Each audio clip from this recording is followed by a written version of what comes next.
Bendiciones mis hermanos y mis hermanas, soy vuestro hermano Emilio y Biblias al Descubierto. Me complace poder compartir con todos vosotros un nuevo audio acerca del Catecismo Menor de la Confesión de Fe de Westminster, y vamos a estar compartiendo en este día el capítulo 20, que habla de la libertad cristiana y de la libertad de conciencia. Dice así: número 1. La libertad que Cristo ha comprado para los creyentes que están bajo la autoridad del Evangelio consiste en verse libres de la culpa del pecado, de la ira condenatoria de Dios y de la maldición de la ley moral, y en ser librados de este presente siglo malo, de la servidumbre de Satanás y del dominio del pecado, del mal de las aflicciones, del aguijón de la muerte, de la victoria del sepulcro y de la condenación eterna, e igualmente consisten en su libre acceso a Dios y en rendir la obediencia no por temor servir, sino por un amor filial y con una mente sometida. Todo esto era común también a los creyentes que estaban sometidos a la ley, si bien en el Nuevo Testamento la libertad de los cristianos se ensancha mucho más porque están libres del yugo de la ley ceremonial a que estaba sujeta la Iglesia judaica, y tienen ahora mayor confianza para acercarse al trono de la gracia y mayores participaciones del libre Espíritu de Dios que las que tuvieron los creyentes que están bajo la ley. Número 2. Solo Dios es el Señor de la conciencia y la ha dejado libre de los mandamientos y doctrinas de hombres que sean en alguna forma contrarios a su palabra o estén al margen de ella en asuntos de fe o de adoración. Así que creer tales doctrinas u obedecer tales mandamientos por causa de la conciencia es traicionar la verdadera libertad de conciencia y el requerir una fe implícita y una obediencia ciega y absoluta es destruir la libertad de conciencia y también la razón. Número 3. Aquellos que bajo el pretexto de la libertad cristiana practican algún pecado o abrigan alguna concupiscencia destruyen por esto el propósito de la libertad cristiana, que consiste en que, siendo librados de las manos de nuestros enemigos, podamos servir al Señor sin temor, en santidad y justicia delante de Él, todos los días de nuestra vida. Número 4. Y puesto que los poderes que Dios ha ordenado y la libertad que Cristo ha comprado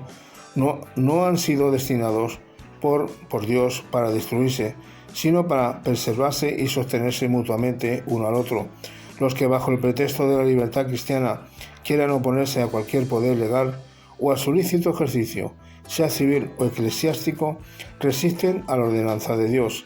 A quienes publican tales opiniones o mantienen tales prácticas que son contrarias a la luz de la naturaleza o a los principios conocidos del cristianismo, ya sea que se refieran a la fe, a la adoración o a la conducta o al poder de la santidad, o a tales opiniones o prácticas erróneas, ya sea en su propia naturaleza o en la manera en que las publican o las sostienen, y son destructivas para la paz eterna y el orden que Cristo ha establecido en la Iglesia, se les puede llamar legalmente a cuentas y se les puede procesar por la disciplina de la Iglesia y por el poder de los gobernantes civiles. Capítulo 21. Habla de la adoración religiosa y del día de reposo. Número 1. La luz de la naturaleza muestra que hay un Dios que tiene señorío y soberanía sobre todo, es bueno y hace bien a todos, y que por tanto debe ser temido, amado, alabado, invocado, creído y servido con todo el alma y con todo el corazón y con todas las fuerzas. Pero el modo aceptable de adorar al verdadero Dios es instituido por Él mismo, y está tan limitado por su propia voluntad revelada que no se debe adorar a Dios conforme a las imaginaciones e invenciones de los hombres o a las sugerencias de Satanás, bajo ninguna representación visible o en ningún otro modo no prescrito en las Sagradas Escrituras. Número 2.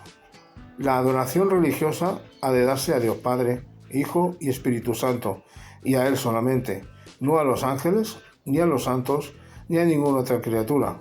y desde la caída, no sin algún mediador y no por la mediación de algún otro, sino solamente de Cristo. Número 3. Siendo la oración con la acción de gracias una parte especial de la adoración religiosa, Dios la exige de todos los hombres y para que pueda ser aceptada debe hacerse en el nombre del Hijo, con la ayuda del Espíritu, conforme a su voluntad, con entendimiento, con reverencia, humildad, fervor, fe, amor y perseverancia, y si se hace oralmente en una lengua conocida. Número 4. La oración ha de hacerse por cosas lícitas y a favor de toda clase de personas vivas o que vivirán más adelante, pero no a favor de los muertos ni de aquellos de quienes se pueda saber que hayan cometido el pecado de muerte. Número 5. La lectura de las Escrituras con temor reverencial, la sólida predicación y el escuchar conscientemente la palabra en obediencia a Dios con entendimiento, fe y perseverancia, el cantar salmos con gracia en el corazón y también la debida administración y la recepción digna de los sacramentos instituidos por Cristo son parte de la adoración religiosa regular a Dios. Y además, los juramentos religiosos, los votos, los ayunos solemnes y las acciones de gracias en ocasiones especiales han de usarse en sus tiempos respectivos de una manera santa y religiosa. Número 6. Ahora, en el Evangelio ni la oración ni ninguna otra parte de la adoración religiosa están limitadas a un lugar,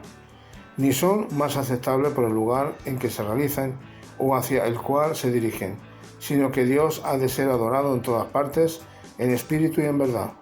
tanto en lo privado, en las familias, diariamente y en secreto, cada uno por sí mismo, así como de una manera más solemne en las reuniones públicas, las cuales no han de descuidarse ni abandonarse voluntariamente o por negligencia cuando Dios por su palabra y providencia nos llama a ellas. Número 7. Así como la ley de la naturaleza, que en general una proporción de vida de tiempo se dedique a la adoración de Dios, así también en su palabra, por un mandamiento positivo, moral y perpetuo que obliga a todos los hombres en todos los tiempos, Dios ha señalado particularmente un día de cada 7 para que sea guardado como un reposo santo para Él, y desee el principio del mundo hasta la resurrección de Cristo. Este día fue el último de la semana, y desde la resurrección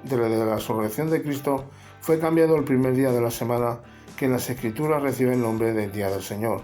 y debe ser perpetuado hasta el fin del mundo como el día de reposo cristiano. Número 8. Este día de reposo se guarda santo para el Señor cuando los hombres, después de la debida preparación de su corazón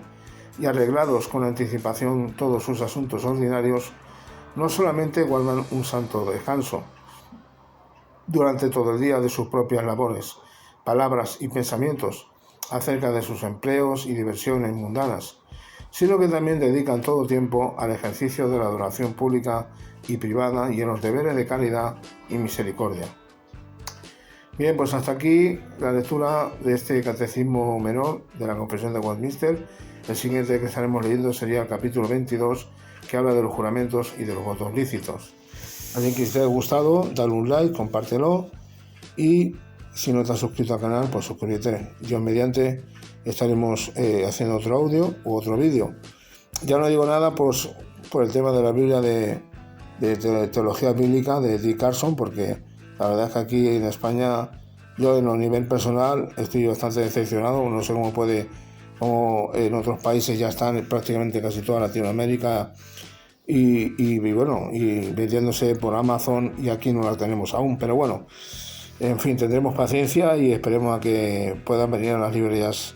evangélicas de aquí a un precio razonable.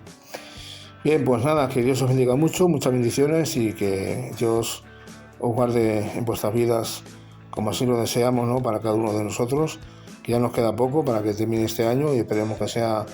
el año que vayamos a entrar un año mejor, mucho mejor que este. Muchas bendiciones.